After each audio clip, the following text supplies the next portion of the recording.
সাধারণ মানুষ যারা ভোটের দিন ভোট দিতে যান কিন্তু রাজনীতি করেন না, এরকম নিরপেক্ষ মানুষকে জিজ্ঞেস করেন, পটুয়াখালী ছাড়াও বাংলাদেশের যে কোনো জেলায় আপনারা জিজ্ঞেস করেন, একটি কথা সবাই বলবে, এই মুহূর্তে বিএনপি হচ্ছে বাংলাদেশের সবচাইতে বড় রাজনৈতিক দল।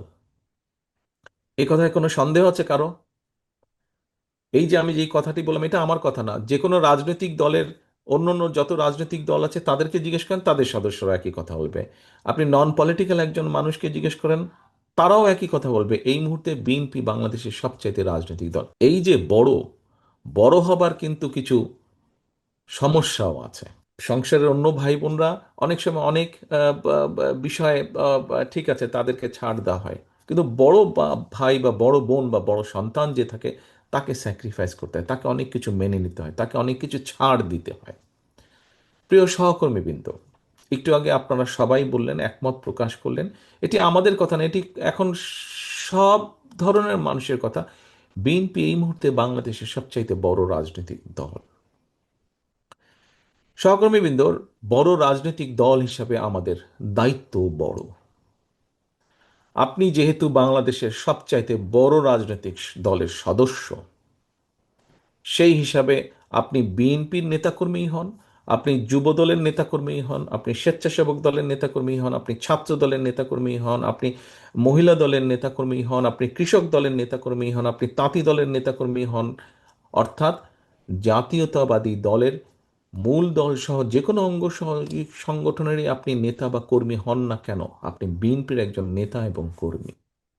এবং সেই হিসাবে আপনার দায়িত্ব, একজন রাজনীতি কর্মী হিসাবেই হোক, একজন মানুষ হিসাবেই হোক, একজন বাংলাদেশি জাতীয়তাবাদী শক্তির কর্মী হিসাবেই হোক, আপনার দায়িত্ব সবচেয়ে বেশি দেশের মানুষের প্রতি এবং দেশের প্রতি।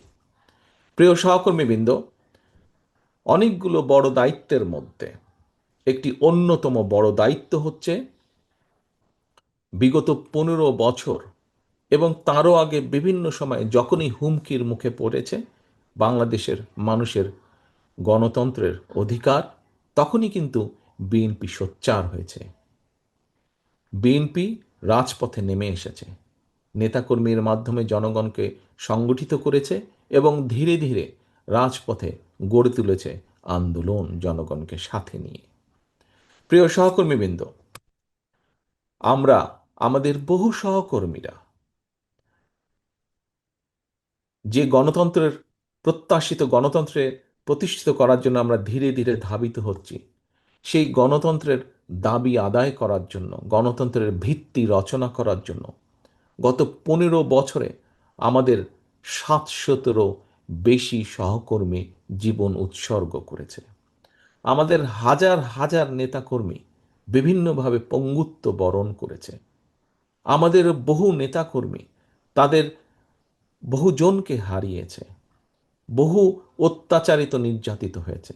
আজকে আপনারা এখানে 1511 জন যেই কাউন্সিলর আছেন, এর বাইরেও বহু নেতাকর্মী ডেলিগেট আছেন।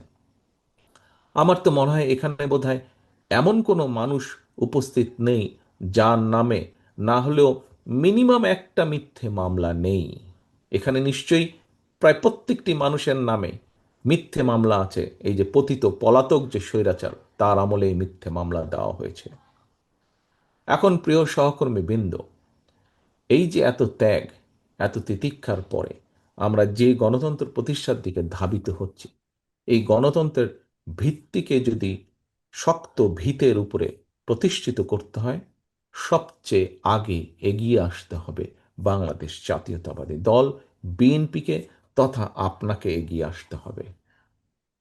আজকে বিএনপি যদি এগিয়ে আসে, বিএনপি যদি গণতন্ত্র প্রতিষ্ঠার জন্য সব রকম উদ্যোগ গ্রহণ করে, ইনশাল্লাহ ভবিষ্যতে এই বাংলাদেশে গণতন্ত্রের ভিত শক্তিশালী হবে। গণতন্ত্র মানেই বিভিন্ন রকম মত পার্থক্য থাকবে, থাকতেই পারে মত পার্থক্য, মত পার্থক্য থাকবে, কিন্তু আমি যেহেতু বড়, স্বাভাবিকভাবেই অন্য যারা আছে, যারা আমাদের সমান নয়, অবশ্যই তাদের মতামতকে, হতে পারে তারা আমাদের সাথে কোনো বিষয়ে একমত নয়, হতে পারে আমরা তাদের সাথে কোনো বিষয়ে একমত নই, কিন্তু তারপরেও তাদের মতামতকে আমাদের সম্মান দিতে হবে।